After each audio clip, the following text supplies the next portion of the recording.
For centuries, Hindus and Muslims lived side by side in the Indian subcontinent, sharing food, festivals, music, and culture.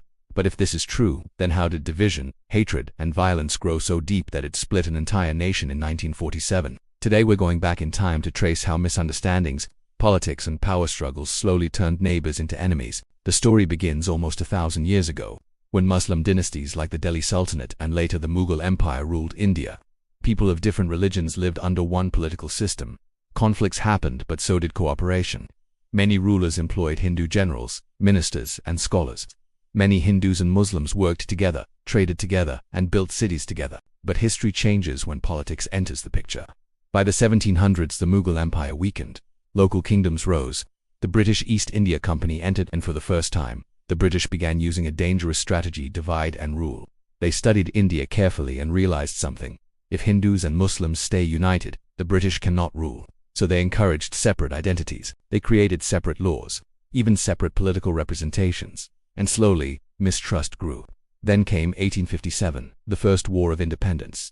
Hindus and Muslims fought together against the British. It was a powerful reminder that unity was possible. But after crushing the rebellion, the British doubled their dividend rule tactics. By the early 1900s, two large political voices emerged. The Indian National Congress and the All India Muslim League both claimed to represent the people, but both felt the other side didn't understand their fears. For Hindus, a future independent India was a dream of freedom. For many Muslims, it felt like a fear, the fear of becoming a powerless minority. Then, World War II ended. The British were weak and ready to leave. But religious tensions on the ground were rising faster than leaders could control. Riots erupted, political speeches created fear on both sides. Communities that lived peacefully for centuries suddenly saw each other as threats. And then came the event that changed the subcontinent forever. Partition of 1947. Two nations were born, India and Pakistan. A line was drawn on a map, and the largest migration in human history began. Families were separated forever. Trains arrived full of dead bodies. The wounds ran deep, and some of those wounds still shape politics today. But here's the part of history people rarely talk about. Even after all this, countless Hindus and Muslims still protected each other during the riots. Many risked their lives to save neighbors from violence.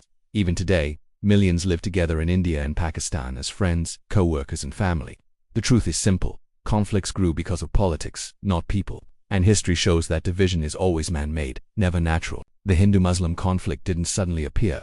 It was built slowly through fear, power struggles, politics, and misunderstandings. But if history created division, then history can also teach us how to rebuild trust. Because the future of South Asia doesn't lie in the past's hatred, it lies in the unity of its people.